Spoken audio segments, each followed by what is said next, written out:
ये जो वक्त बिल कल पास किया गया है पार्लियामेंट में, सीधा करो। हम उसके एहतजाज में आज ये प्रोटेस्ट जमा कर किया हमने, और मशवरा है उलमा का कि आगे क्या किया जाए, इस पर क्या हिकमत अमली अपनाई जाए कि हम इस कानून को चैलेंज कर सकें, और हुकूमत पे दस्तूर के मुताबिक कैसे दबाव डाला जाए कि वो इस बिल को वापस ले, इस कानून को वापस ले।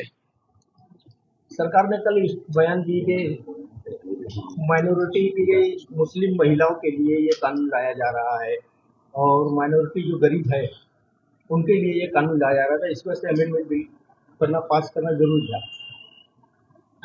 अरे वो बोलना माइनॉरिटी की बात छोड़ दीजिए, हिंदुस्तान में 80 करोड़ से ज्यादा लोग गरीब हैं।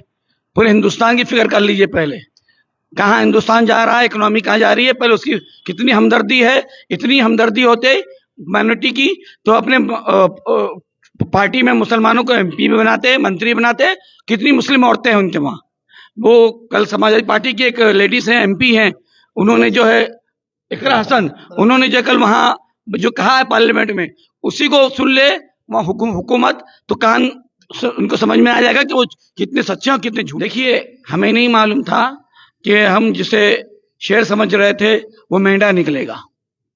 ठीक है, वो किस दबाव में आए हैं, क्यों आए हैं, लेकिन अब उनको समझना पड़ेगा कि चंद्रबाबू नायडू हो चाहे नीतीश कुमार हो, उन्होंने अपनी सियासी जमीन खो दी है। बीजेपी जिसके साथ जाती है उसका क्या असर करती है वो सियासी मौजू है, लेकिन जो मुसलमानों को उम्मीद थी और जो मुसलमानों के वोट पे वो आए थे, अब उनका क्या असर होगा वो और देखेंगे। Thank you.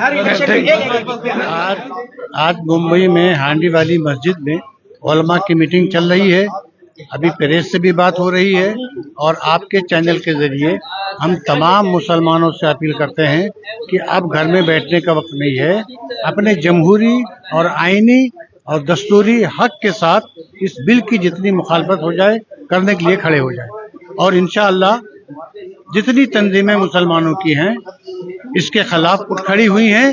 जिस तरह किसानों के खिलाफ बनाए गए कानून को वापस लिया गया है, इसी तरह इंशाअल्लाह इस कानून बन जाने के बाद इसको भी वापस लिया जाएगा। चंद्रबाबू नायडू गद्दार हो गए, मुसलमानों का वोट लिया है और मुसलमानों के खिलाफ उन लोगों ने मोदी के हक में अपना वोट दिया है। आने वाले दिनों में ये कौम उनको सबक सिखाएगी। आने वाले दिनों में बिहार में इलेक्शन है, इंशाअल्लाह नीतीश कुमार उसी बिल में जाएंगे जिस बिल में ये बिल जाएगा। मुस्तकिल बोलता ही रहता हूँ, मुस्तकिल बोलता ही रहता हूँ, बहुत मायूस हूँ मैं अंदर से। जिस तरीके से 2 अप्रैल 2025 को मोदी हुकूमत ने मनमानी करते हुए पार्लियामेंट में वक्फ तरमीमी बिल को पास कराया है, इसकी हम भरपूर मजम्मत करते हुए इसे रिजेक्ट करते हैं। और साथ ही साथ अपोजिशन पार्टियों ने जो खास तौर पर मतलब अपने आप को सेकुलर कहने वाली, दम भरने वाली, जैसे नीतीश कुमार हो, चंद्रबाबू नायडू हो, यूपी में जयंत चौधरी हो, महाराष्ट्र में अजीत दादा पवार हो, इन जैसे पार्टियों के लीडरों ने जो हमेशा अपने आप को मुसलमानों की हित की बात की है, जब बात आई उनके हुकूक की, जब बात आई उनके मजहबी मामलात की, तो इन लोगों ने जाकर के अपने आप को मोदी के गोद में बैठ गए। हम ऐसे लोगों को सेकुलर नहीं कहेंगे, हम तो इन्हें दलाल कहते हैं। और दलाल इस बुनियाद पे कहते हैं कि तुमने आइन का सौदा किया, आइन को कत्ल कर दिया है। आइन ने जो हक दिया था मुसलमानों को उनके मजहबी मामलात में, आप उसके साथी बन करके हमारे हक को छीनने की कोशिश की है। इसीलिए अब हमें किसी पर भरोसा नहीं रह गया है कि अब कौन हमारा है कौन गैरों का। एहतजाज है, ये मीटिंग है, बहुत बड़ी मीटिंग हमारी है आज रज़ाकिन में, सुन्नी जमात उलमा की। आज वक्फ बिल के खिलाफ जो है हम एहतजाज कर रहे हैं। ये वक्फ बिल मोदी ने और शाह ने अपनी दादागिरी से पार्लियामेंट में पास कराया है और नीतीश और नायडू ने मुसलमानों से गद्दारी की है और उनकी गद्दारी के जो है उससे हिसाब लिया जाएगा और उनको उनकी औकात बता दी जाएगी कि उनकी औकात क्या है। और मुसलमानों को उन्होंने बेवकूफ़ समझ करके ये उन्होंने समर्थन किया इस बिल को और बिल पास करवाया है। उस वक्त तक जब तक ये बिल जो है ख़त्म नहीं हो जाएगा हम एहतजाज करते रहेंगे, सुप्रीम कोर्ट जाएंगे इसके लिए। हम इसके खिलाफ एहतजाज करते रहेंगे, सड़कों पे आएंगे और पुरअमन तरीके से एहतजाज करेंगे। हम हर तरीके से एहतजाज करने के लिए तैयार हैं। चंद्रबाबू नायडू और नीतीश कुमार साहब जो मुसलमानों के हमदर्द कहलाते थे, इस बार उन्होंने वक्फ बिल के ऊपर हिमायत करके मुसलमानों की दिल आज़ारी की है। हमारे आबा व अजदाद की जायदाद को लूटने का काम किया है। इस बार हम तो नीतीश कुमार साहब को बिहार की जनता अच्छी तरह से सबक सिखाएंगी। इलेक्शन बिल्कुल करीब है, मुसलमानों की आंखें खुल चुकी है।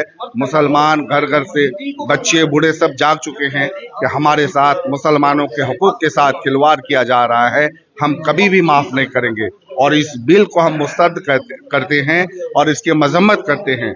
जिस तरह से नीतीश कुमार ने बिल की हिमायत में उतर के अपने पार्टियों को लेकर बिल की हिमायत की है, हम ऐसे अब देखिए, आज उलमाए कराम ने ये फैसला किया है कि हम मुल्क गिर पैमाने पर एहतजाज करेंगे और ये बड़े पैमाने पर इसके खिलाफ तहरीक चलाई जाएगी और इस बिल को रिजेक्ट किया गया है और इंशाअल्लाह ताला अगर ज़रूरत पड़ी तो हम सुप्रीम कोर्ट में भी इस कानून को चैलेंज करेंगे। हाँ, ये जो है वहाँ का मुसलमान इनको बताएगा कि आप लोगों ने जो फैसला किया है और जो इसकी हिमायत में वोट दिया है, तो फिर वो दिन दूर नहीं कि इनसे भी हिसाब किताब वहाँ का मुसलमान लेगा।